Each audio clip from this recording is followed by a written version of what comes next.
to good afternoon and tell you that my name is Shara Babcock. I serve Chautauqua as Vice President and Emily and Richard Smucker Chair for Education. Thank you. It's my great pleasure this afternoon to welcome you to the second Chautauqua Literary and Scientific Circle Roundtable discussion today. This one is with Susan Southard, author of Nagasaki, Life After Nuclear War.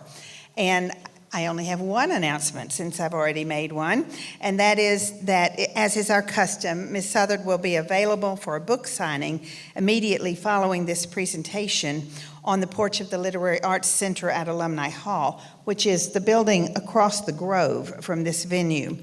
And other than asking you to turn off your cell phones, that concludes the afternoon announcements. Yesterday was the 72nd anniversary of the American nuclear bomb against Nagasaki. Yesterday. The CLSC class banner I've chosen to accompany the book selection today is the one for the very hopeful class that preceded that bombing, 1944, and its class motto, World Brotherhood.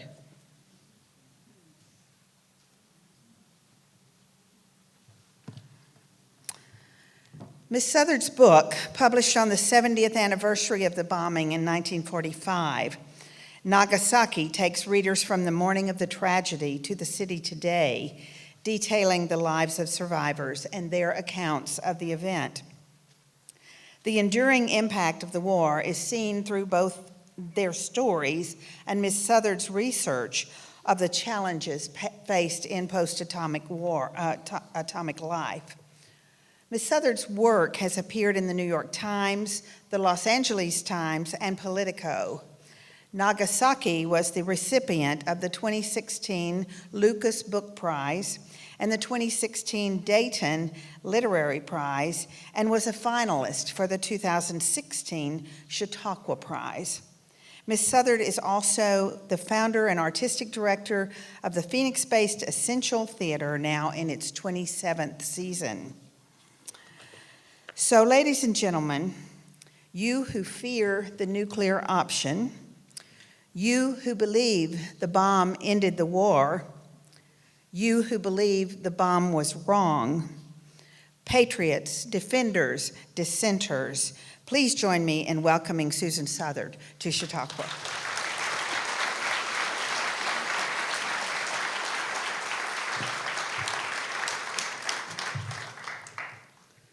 Hi, everyone. Is my mic on? Can you hear me? All right. Who said no? I'll speak louder. Is that better? Okay. It's an incredible honor to be with you here today in this beautiful setting and to bring the story of Nagasaki to you during this anniversary week of both the Hiroshima and the Nagasaki bombings. And this talk, I'm sad to say, seems particularly relevant in light of the heightened and threatening rhetoric we've heard this week between President Trump and Kim Jong-un in North Korea. The nature of fear. Chautauqua's theme this week challenges us to explore and face head-on aspects of our personal, national, and global lives that scare us, that we might otherwise turn away from. Nuclear weapons definitely belong in this category. Their power is so ominous, their consequences so painful, and the systems that develop and produce nuclear weapons are so huge and complex and deeply integrated into our national economy that it's understandable that we turn away, blocking the realities of nuclear weapons from our daily thinking. And the level to which we turn away is, in one way, demonstrated by the fact that for many people across the world, the historical image of the atomic bombings of Japan has been and still is a mushroom cloud rising high above the city of Hiroshima or Nagasaki. an image that doesn't capture the other side of the story, what happened to the people of those two cities beneath the mushroom clouds. For us, the atomic bombings of Japan are seen as abstract events of the past, military actions that ended the Pacific War. But for hibakusha, the word for atomic bomb-affected people, there is nothing abstract about nuclear war, and for many, the war has never ended. Today, if you're willing, we're not going to turn away. I'll read several excerpts from my book and explore some of the meanings of the Nagasaki survivors' stories to our lives today. I'll close with a recent breakthrough in international nuclear policy that inspires me as I struggle living in the shadow of nuclear war. I hope that with compassion for the suffering of the people of Nagasaki and for ourselves as well, we will deepen our understanding of our history and our humanity. So, let's go back to Japan, August 1945, where the narrative of nuclear war began. It was 3 years and 8 months after Japan attacked Pearl Harbor and began its brutal military conquest of East Asia and many Pacific Island nations. By this time, US and Allied forces had decimated 64 Japanese cities with conventional and incendiary bombing attacks and were moving closer to the Japanese main islands, preparing to invade. The Japanese people were starving, and the only news they heard about the war was government propaganda celebrating Japan's military successes, whether they were true or not. And although many Japanese people supported their nationalistic leaders, many others, in secret, desperately wanted the war to end. In Nagasaki, it was August 9th, 1945, 3 days after the Hiroshima bombing. To set the stage, Nagasaki is a port city built around a long, narrow bay with green hills surrounding it on 3 sides. It's really beautiful. In 1945, the population of the city was 240,000. On that hot summer morning, men, women, and children across the city were digging cave-like air raid shelters into the hillsides, hanging laundry out to dry, lining up at ration stations, and scouring the hills for weeds to boil into soup for their families. At the end of this first excerpt, you'll hear a brief mention of the 5 survivors whose stories I tell in my book. All of them were teenagers at the time of the bombing, and they were required to leave school to work for the war effort. I call them by their last names, according to Japanese custom. It is 11:01 a.m., the moment when, 6 miles above the city, the specially modified US B-29 bomber released the bomb.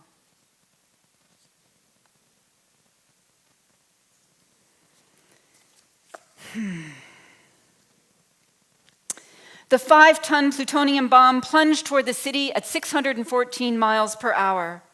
47 seconds later, a powerful implosion forced the bomb's plutonium core to compress from the size of a grapefruit to the size of a tennis ball, generating a nearly instantaneous chain reaction of nuclear fission. With colossal force and energy, the bomb detonated 1/3 of a mile above the Urakami Valley and its 30,000 residents and workers. At 11:02 a.m., a super brilliant flash lit up the sky, visible from as far away as Omura Naval Hospital, more than 10 miles over the mountains, followed by a thunderous explosion equal to the power of 21,000 tons of TNT. The entire city convulsed. At its burst point, the center of the explosion reached temperatures higher than at the center of the sun, and the velocity of its shock wave exceeded the speed of sound. 1/10 of a millisecond later, all of the materials that had made up the bomb converted into an ionized gas, and electromagnetic waves were released into the air. The thermal heat of the bomb ignited a fireball with an internal temperature of over 540,000 degrees Fahrenheit. Within 1 second, the blazing fireball expanded from 52 feet to its maximum size of 750 feet in diameter. Within 3 seconds, the ground below reached an estimated 5,400 to 7,200 degrees Fahrenheit. Directly beneath the bomb, infrared heat rays instantly carbonized human and animal flesh and vaporized internal organs. As the atomic cloud billowed 2 miles overhead and eclipsed the sun, the bomb's vertical blast pressure crushed much of the Urakami Valley. Horizontal blast winds tore through the region at 2.5 times the speed of a Category 5 hurricane, pulverizing buildings, trees, plants, animals, and thousands of men, women, and children. In every direction, people were blown out of their shelters, houses, factories, schools, and hospital beds, catapulted against walls or flattened beneath collapsed buildings.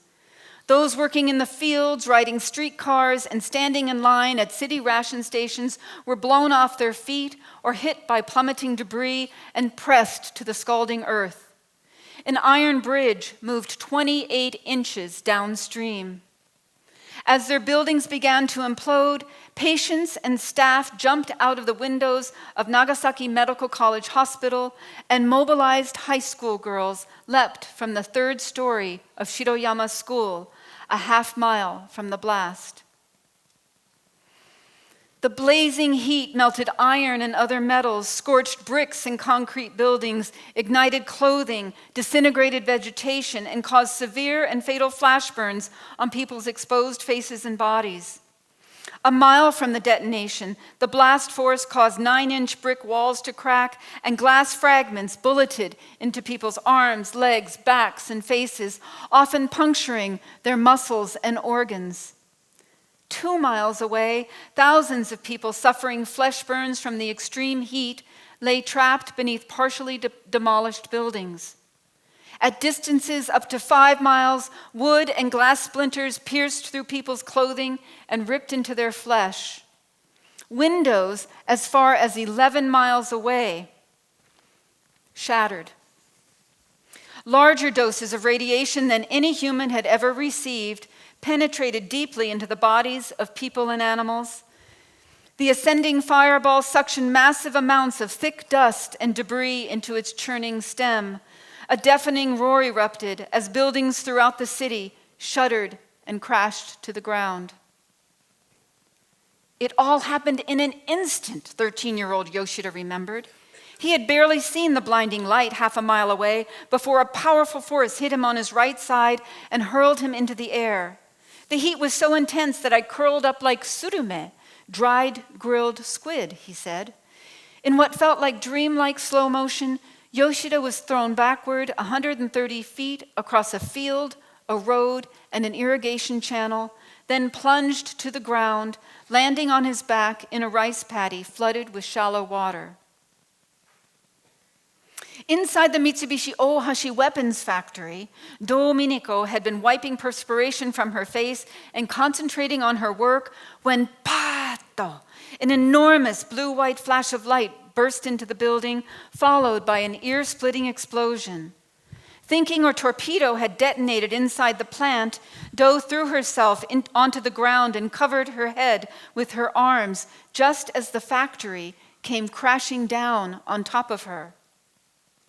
In his short-sleeved shirt, trousers, and cap, Taniguchi was delivering mail on his bicycle in the hills in the northwest corner of the valley when a sudden burning wind rushed toward him from behind, propelling him into the air and slamming him face down onto the road. The earth was shaking so hard, he said, that I hung on as hard as I could so I wouldn't get blown away again. 15-year-old Nagano was standing inside an airplane parts factory, protected to some degree by distance and the wooded mountains that stood between her and the bomb. A light flashed, she remembered. Pika! Nagano too thought a bomb had hit her building. She fell to the ground, covering her ears and eyes with her thumbs and fingers according to her training, as the windows crashed in all around her. She could hear pieces of tin and broken roof tiles swirling and colliding in the air outside. 2 miles southeast of the blast, Wada, the young streetcar driver, was sitting in the lounge of Hotarujaya Terminal talking with his friends. The train cables flashed. The whole city of Nagasaki the light was indescribable, he said. An unbelievably massive light lit up the whole city. A violent explosion rocked the station. Wada and his friends dived for cover under tables and other furniture. And in the next instant, he felt like he was floating in the air before being slapped down on the floor. Something heavy landed on his back, and he fell unconscious. Beneath the still rising mushroom cloud, a huge portion of Nagasaki had vanished. Tens of thousands throughout the city were dead or injured. On the floor of Hotarujaya Terminal, Wada lay beneath a fallen beam. Nagano was curled up on the floor of the airplane parts factory, her mouth filled with glass slivers and choking dust.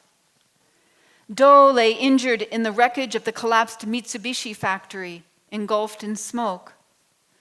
Yoshida was lying in a muddy rice paddy, barely conscious, his body and face brutally scorched. Taniguchi clung to the searing pavement near his mangled bicycle, not yet realizing that his back was burned off. He lifted his eyes just long enough to see a young child swept away like a fleck of dust. 60 seconds had passed.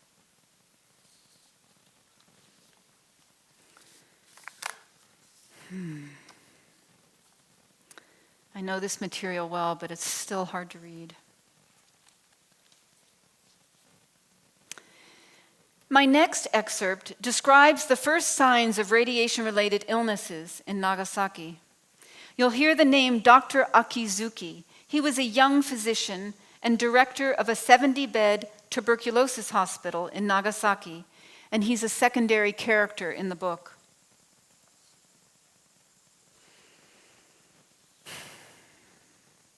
Within a week of the bombing, thousands of men, women, and children across Nagasaki and the surrounding region began to experience inexplicable combinations of symptoms: high fever, dizziness, loss of appetite, nausea, headaches, diarrhea, bloody stools, nosebleeds, whole body weakness, and fatigue. Their hair fell out in large clumps, their burns and wounds secreted extreme amounts of pus, and their gums swelled, became infected, and bled. Purple spots appeared on their bodies, signs of hemorrhaging beneath the skin. Infections throughout the body were rampant, including the large intestine, esophagus, bronchial passages, lungs, and uterus.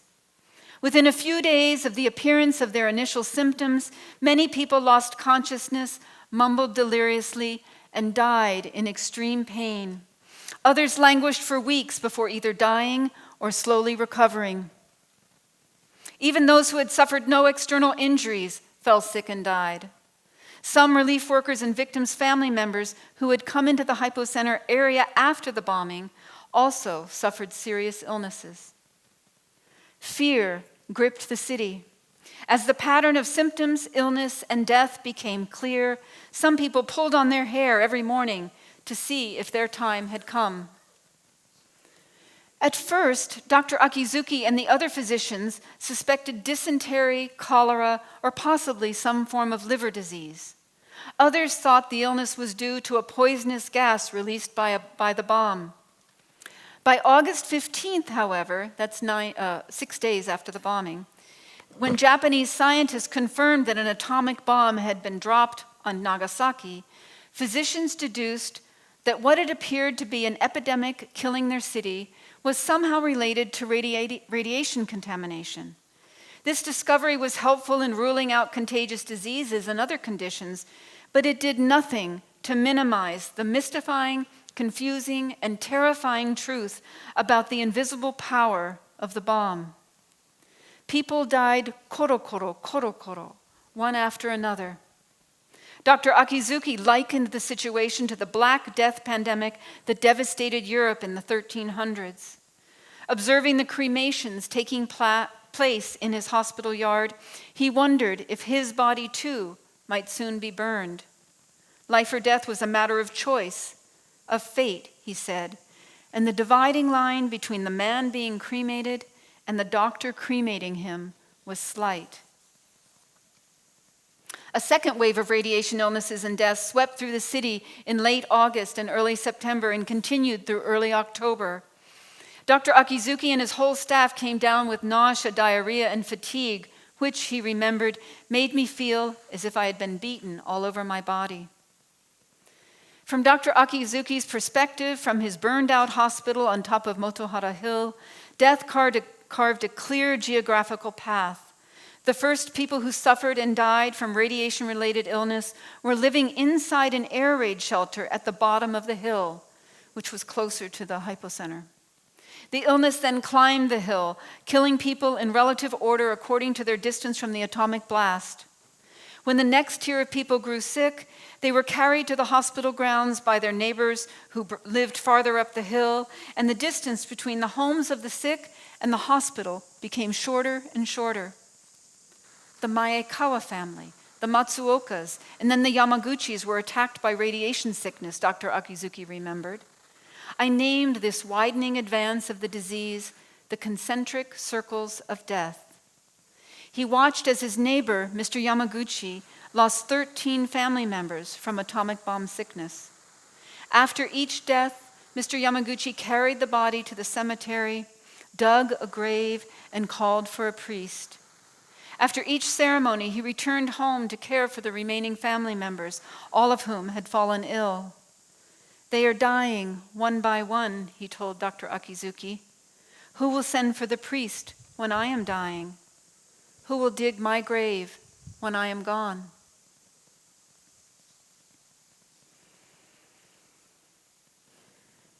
In the first weeks and months after the bombings, high-level officials in the United States adamantly and publicly refuted the news reports out of Hiroshima and Nagasaki that large numbers of people were suffering and dying from radiation exposure.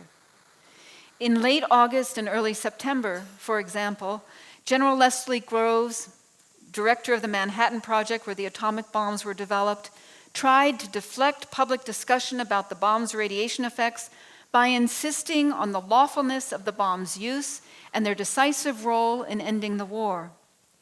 The atomic bomb is not an inhuman weapon, he stated in the New York Times. I think our best answer to anyone who doubts this is that we did not start the war, and if they don't like the way we ended it, to remember who started it. Later that year, General Groves testified before the U.S. Senate that death from high-dose radiation exposure is, quote, without undue suffering and a very pleasant way to die.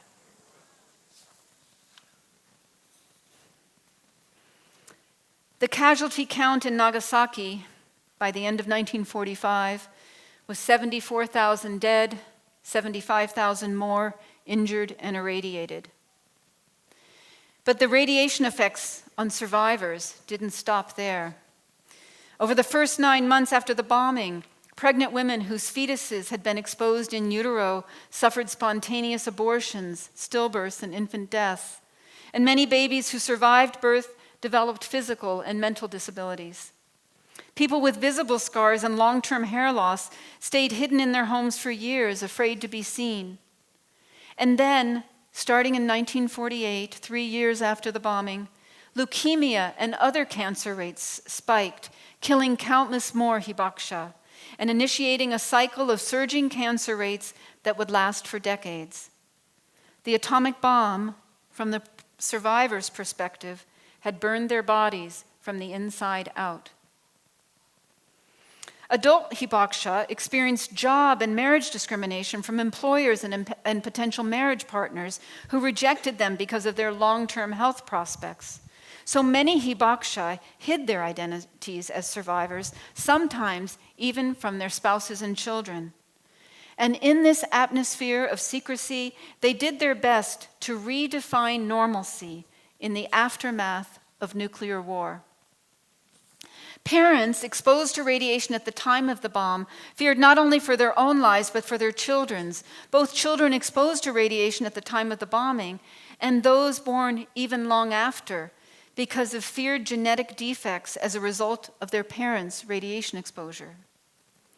Even today, radiation scientists are actively studying second and third generation hibakusha for genetic effects potentially passed down to them from their parents and grandparents, reminding us 72 years later how much we still don't know about the insidious nature of radiation exposure to the human body. So, why does it matter that we understand the stories of the Nagasaki and Hiroshima survivors? What can they teach us about fear and about courage? I'm going to answer that in a tiny part by skipping way ahead to the early and mid-2000s and tell you about Yoshida Katsuji, an absolutely amazing, charming, kind, and hilarious man whom I met when he was in his 70s. Yoshida was a 13-year-old boy who had been facing toward the bomb when the blast force hurled him backwards 130 feet into a rice paddy. His face and body were severely burned. After spending that first harrowing day and night, at the end of which his face swelled beyond recognition, Yoshida fell unconscious. His parents, I'll only give you a tiny abbreviated version. It's a really amazing story, and it's one of many. His parents found him the next day. One of the boys that Yoshida had been with still had sight in one eye, and he decided in the middle of the night to make his way around the atomic ruins, which was a vast swath of the city, over the mountains to the neighborhood where Yoshida and the boys he was with all lived. And he got home, and then that early in the morning, his parents went to Yoshida and probably all the other families' homes to tell them that their sons were still alive. And Yoshida's parents raced out of the house. The ground was still too hot to walk on, so people were burnt. The bottoms of their feet were burning. And they had found out the basic area where Yoshida was, and they found I think it's an elementary school, I can't remember, a really huge school that had a big dirt field, and bodies were lined up in long rows. And some people had died, but some people were still alive. But they were unrecognizable, many of them. And Yoshida's parents went from one child to the next, leaning in, whispering, "Are you Katsuji?" That's his first name. "Are you Katsuji?" And many children answered yes, even though they weren't, because they wanted help so badly. And finally, they found their son, and they found a broken baby carriage in the ruins, and they wheeled him, he was unconscious, and they wheeled him 4 miles through the ruins and across the mountains to their home. That's why they were safe. They were over on the other side of the mountains. And, you heard Dr. Akizuki was a doctor, but only a few doctors survived in Nagasaki, and no hospitals survived. Including Dr. Akizuki's, which was the only hospital remaining standing, but it was burned out from the fires that spread through the city after the bombing. And there were no medical supplies because they had been destroyed. So Yoshida's mother cared for him in her home beneath a tent of mosquito netting for 4 months. He was unconscious. She would feed him he couldn't open his mouth because of the burns, and she would use a tiny chopstick and try to get a little food into his mouth and urge him to eat. Finally, in December of 1945, Yoshida was admitted to a naval hospital 22 miles north of Nagasaki, where he received medical care for the first time. Sorry, takes my breath away still. And eventually regained consciousness. Doctors performed 3 skin graft surgeries on his face, 2 of which failed. After a year and 3 months, Yoshida returned home, severely disfigured. And like so many others, he hid in his house for years, afraid to go out, afraid of people's stares. But at the age of 18, he had to find a job to help support his family.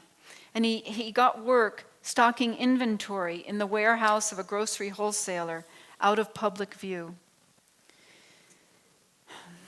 It wasn't until he was in his 60s that Yoshida decided to speak publicly about his experiences, to do everything possible to ensure that no one else ever experiences nuclear war.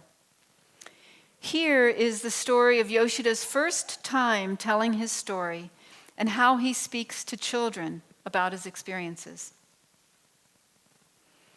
So, just a note about his appearance at this time in his life. So, at this point, he's in his late 60s, and then the second part of this, he's in his early to mid 70s.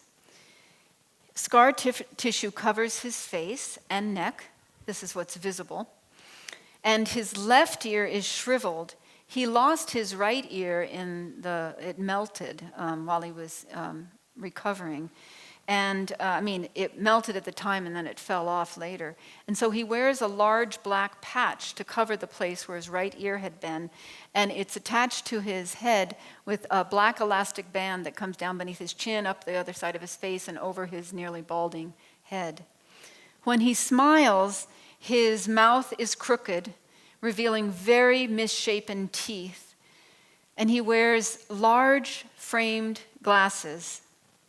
Yoshida's eyes are uneven, one higher than the next.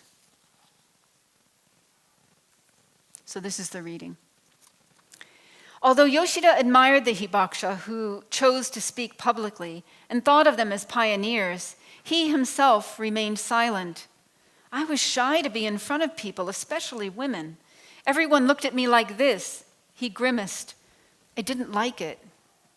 One day, however, his friend Yamaguchi Senji approached Yoshida to ask if he could take his place at a talk he was scheduled to give to junior high school students visiting Nagasaki.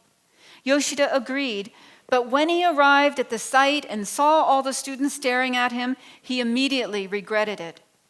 Unraveled by the students' fear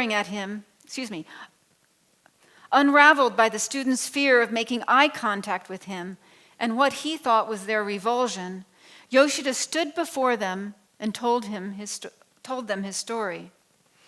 Some students began crying, and when Yoshida looked up, he nearly burst into tears himself. Afterward, many of the children expressed their appreciation to him. Yoshida, however, was so shaken by the experience that he returned momentarily to silence. But not for long. In his ongoing effort to accept his disfigurement, Yoshida came to terms with the fact that he could not change what had happened to him or how he looked, and he decided no longer to let his shyness get in the way of speaking out for peace. Outside the Nagasaki Atomic Bomb Museum in 2007, Yoshida turns toward the crowds of uniformed, talkative students lining up for tours and presentations by survivors. He locates the group of students that is scheduled to hear his story that day, greets the head teacher, then races to the head of the line to hold the museum door open for the class, urging them inside until the last child has entered. Now, he says, beaming, 9.5 out of 10 children don't cry when they see my face. To help the students feel comfortable, for years Yoshida has joked that he is as good-looking as Kimutaku, a handsome Japanese pop star from the 1990s. Now, however, Kimutaku, still a handsome actor in his 40s, no longer evokes the humorous comparison Yoshida intends. A colleague suggested that he update the actor he compares himself to, but Yoshida has never done so, except once in Chicago, when he likened his incredible good looks to those of Leonardo DiCaprio. In Nagasaki, however, even if the children don't fully understand the reference, Yoshida's lighthearted twist on his appearance still gets children to smile. When they ask him for his autograph afterward, he signs it Grandpa Yoshida and adds in parentheses, Grandpa Kimutaku. This is what I say to children, he explains. Have you ever looked up heiwa, peace, in the dictionary? They never have. They've never looked it up because we don't need to know what peace is during peacetime. Let's look it up together, he says to the children. He pauses and adds emphatically, our greatest enemy is carelessness. We need to pay attention to peace. So what does that mean for us today? The Nagasaki and Hiroshima survivors' stories challenge us to face this disturbing history of nuclear war that many Americans have denied and actually reckon with our present-day nuclear arsenals and the threat they hold to human existence. It means, I think, looking more closely at the United States official narrative of the atomic bombings, that they ended the war and saved countless American lives, which remains cemented in the American psyche, but which at best is overly simplistic, allowing us to easily justify and turn away from the mass killings of Japanese civilians, most of whom were women, children, and older adults like many of us. And if we don't examine and try to understand the full consequences of our actions, how can we make sound decisions for our future? It means examining our overarching nuclear policy, mutually assured destruction is what it's called, the fact that we build and deploy thousands of nuclear weapons as a deterrent to nuclear war, an irony that is not lost on hibakusha. 15,000 nuclear weapons exist in the world today. More than 4,000 are actively deployed across the globe, far more powerful than those used on Japan, ready for use upon command.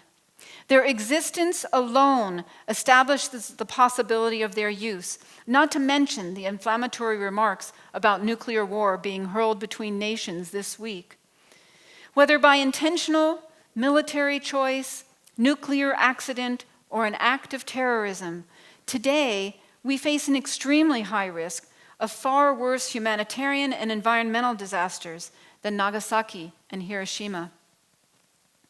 It means being willing to question our morality as a nation and our legal standing in the world. The killing and maiming of civilians is against both international and U.S. military law, and yet the United States alone has 7,000 nuclear weapons whose sole purpose is to inflict catastrophic harm on massive numbers of civilians. I'd like to close with some good news. After decades of monumental efforts, just last month, some of you may know this, at the United Nations, a majority of the world's nations negotiated and ultimately adopted a comprehensive treaty banning the use, threat of use, and production of nuclear weapons. In doing so, they stood up to the 9 nuclear-armed nations to declare their right to live in a world free of these weapons of mass destruction. Backed by 122 nations and with strong global support from civil society organizations, hibakusha activists, and victims of nuclear tests around the world, the accord places nuclear weapons on the same legal footing as other weapons of mass destruction, including chemical and biological weapons, landmines, and cluster munitions, all of which have long been outlawed. This was not a naive effort. The ban's proponents knew that nuclear-armed nations and nuclear-defended nations, including Japan, would vehemently reject the treaty. They negotiated this ban with clear understandings of current heightened tensions between the United States and Russia because of North Korea's nuclear weapons development and testing, and President Trump's nuclear posturing over the past year. The strategy behind the ban, as was successfully implemented with landmines, is to delegitimize and ultimately eliminate the most destructive and inhumane weapons ever made. Similar treaties banning other weapons of mass destruction have resulted in policy changes even by countries who haven't signed them, including the United States, which now follows the landmines ban, even though it hasn't signed that treaty. There's much work ahead. After treaty ratification in September, the next step, which may take years, is to convince first one and then other nuclear-armed and nuclear-defended nations to abide by the treaty.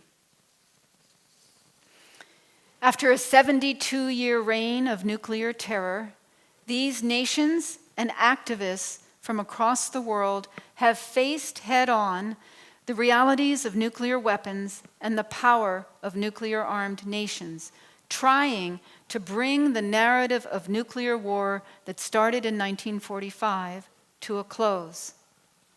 They are, in Yoshida Katsuji's words, paying attention to peace. Can we do the same? Because not only they, but hopefully we too want to ensure that Nagasaki is the last atomic-bombed city in history. Thank you.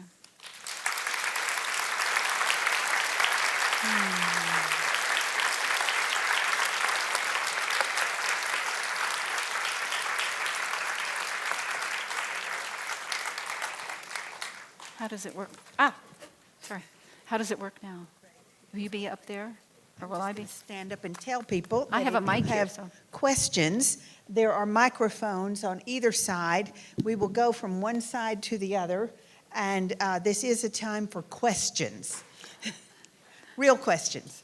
So Susan will answer them. Thank you, Sharon. Hi. Hello. My wife and I traveled to Hiroshima and Nagasaki just this past May. You did? Yes. Wow. And one of the people that we heard at the Hiroshima Museum was Steve Leeper, who founded an organization to memorialize what had happened at Hiroshima and to spread the word of the horrors of nuclear weapons. And he gave a couple of statistics that really had an impact. One was that the current nuclear weapon is 100 times more powerful than the weapon used at Hiroshima, which was not as strong as the one that was used at Nagasaki.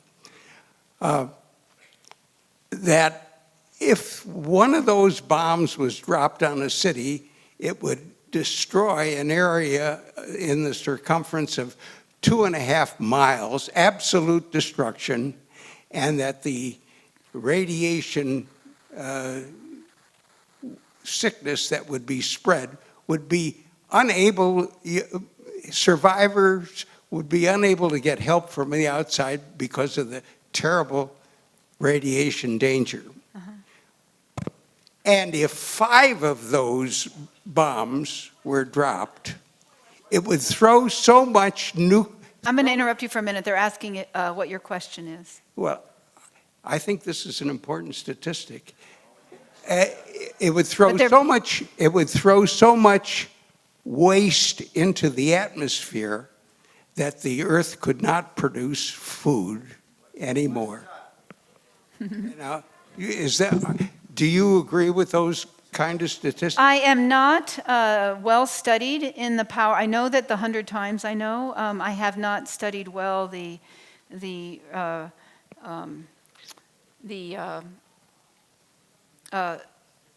expanse of damage and radiation. I do know that civil defense plans are most likely quite useless. So thank you. I'm going to go rotate back and forth. Is that all right? Hello. Hello, thank you so very, very much Thank you. for writing this book. I'm about a third of the way through it. It is very difficult to read, very compelling, and very beautifully written. With the kind of increasing of power of these weapons, it's unimaginable what kind of destruction we can have today. How do you cope? Knowing as intimately as you do the stories of these people, how do you cope? Well, it's hard. It's hard to cope. I'm like everyone else. I can't hold the truth of their stories in my head every day now that the book is done. You know, I have a family and I take care of my family, and I don't hold it every day. But I think about it almost every day. And one way, there are two ways that I can say off the bat that I cope. One is I had the chance to speak at the United Nations last year, and then I went to observe some of the negotiations. They were in late June and early July.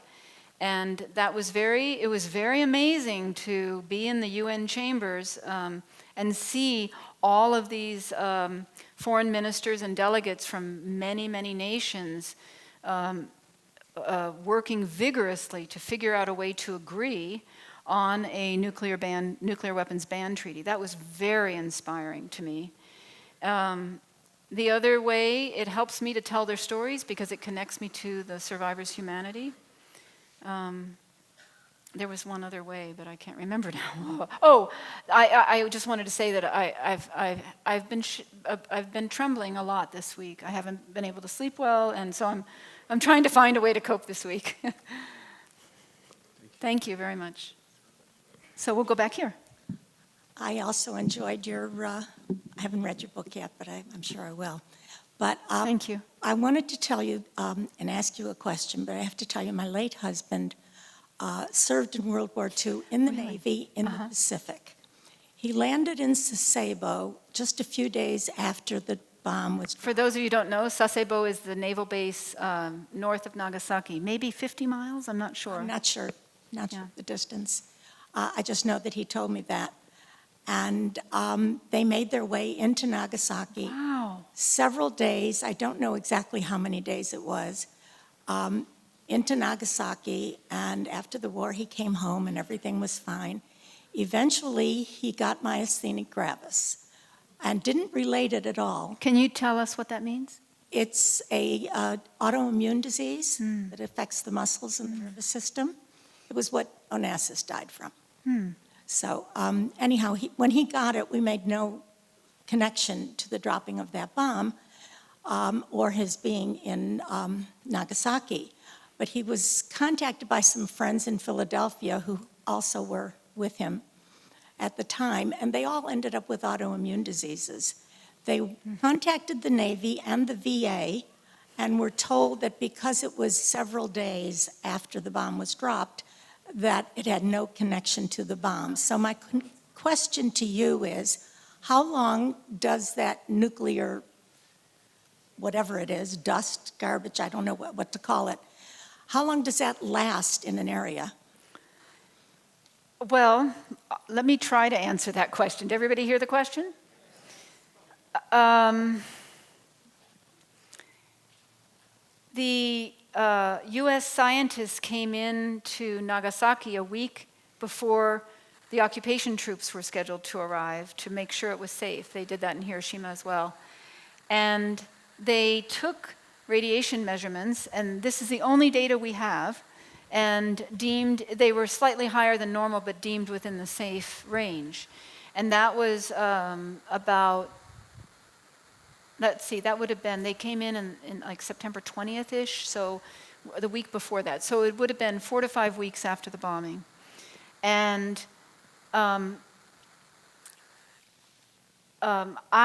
have not an iota of information as to doubt that data, but I do know I have met many, I have only met a few, like 3, they call themselves atomic veterans, who were in either Hiroshima or Nagasaki in the aftermath of the bombings and after the war, and many of whom became very, very ill.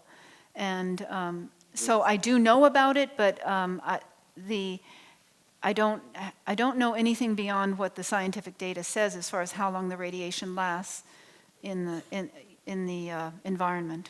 So you're talking about a test that was weeks later, not days later? Yeah, they didn't have tests yet. They didn't even know until, I think, what did I say, August 15th? They didn't know that it was a nuclear bomb.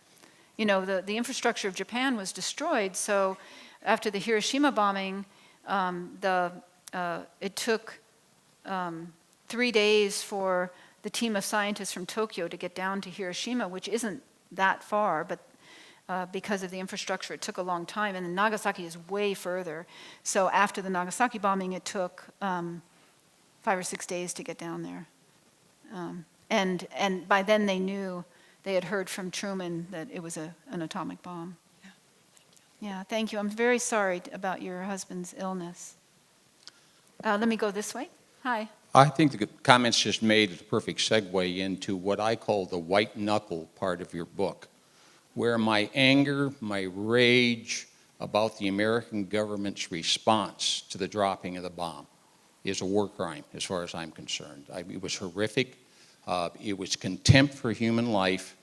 They used all the arguments that were racist, xenophobic, and so forth, to be able to cover up the evil that they knew they had perpetrated in the dropping of the bomb, notwithstanding an argument about whether it was justified. Also, the Japanese government itself, if I'm not mistaken, took decades before they offered health insurance for the very people that suffered because of the dropping of the bomb. Do we not find a parallel in modern nationalism, populism, and dehumanization, if you want to call it that, throughout the world, be it in Yemen or in Europe, or even what we call the Muslim ban? Is that not just one more step, or a step in very similar to how the government treated the survivors of the nuclear bomb? Yes, I mean, I think that dehumanization comes, you know, there's a spectrum. Oh, sorry. And you know, it happened on both sides. The Japanese dehumanized and objectified Americans as well. But it was on both sides. It was very ferocious and very intense. I hope that my book will help. I still receive that kind of feedback now when I speak before audiences. So it's still very strong in many Americans' thinking.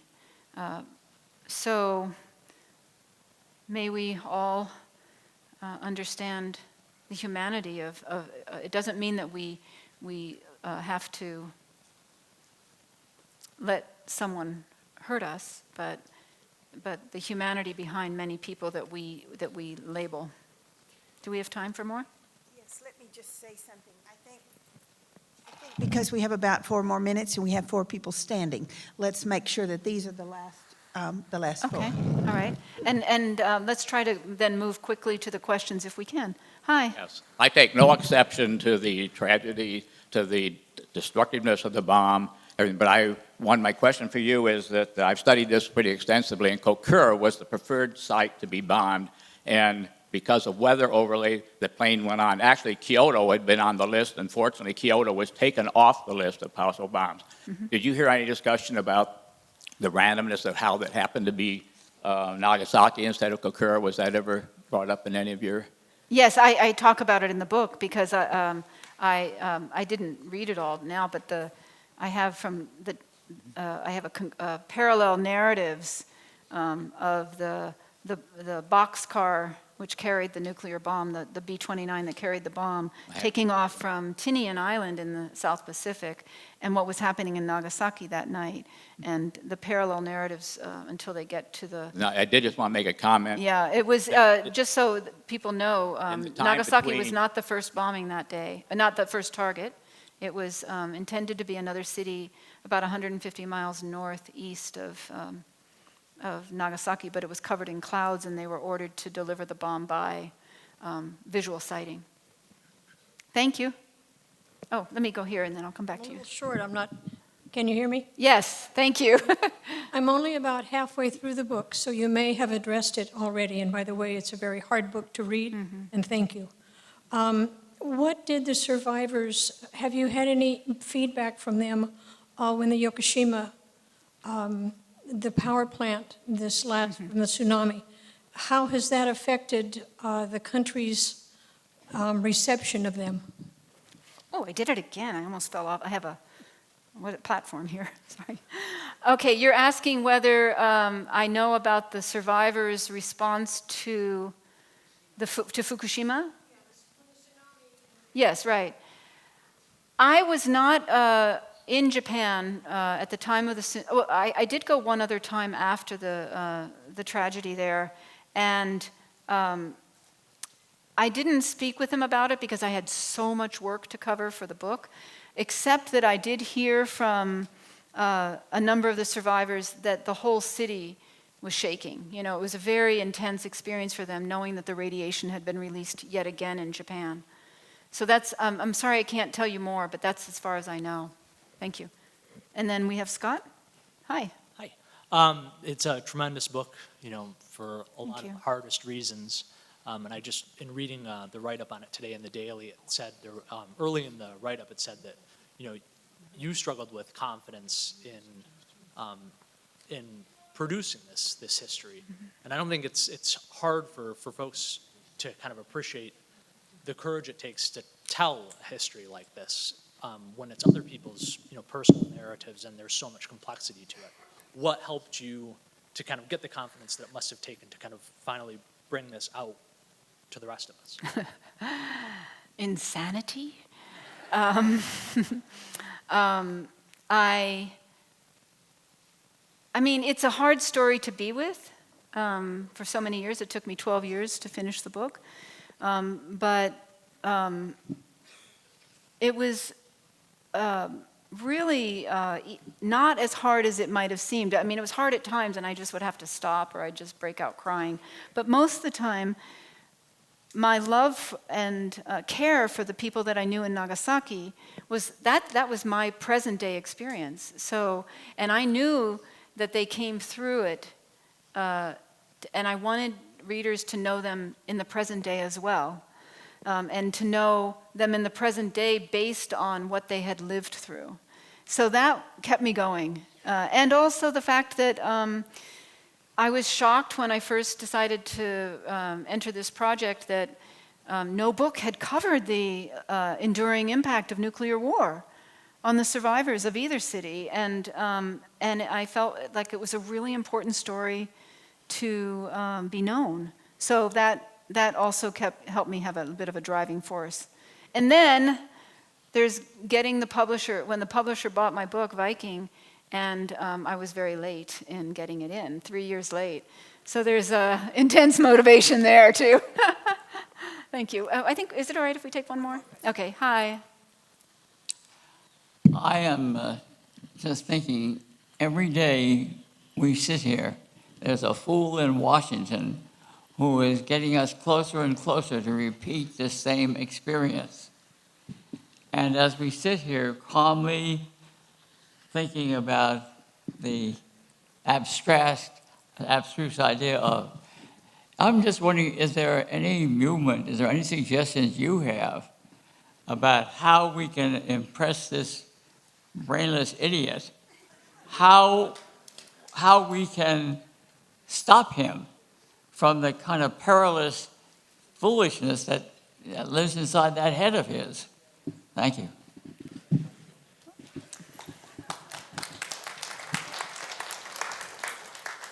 I really don't know. Are you okay there? Got your glasses? Can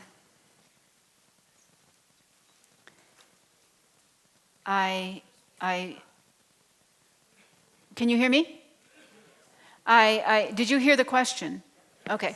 I first of all hope that it's only rhetoric, but we can't know that at all. And I don't know. I mean, we are not rising up as a nation as many people did with other important issues since President Trump was inaugurated, I think it's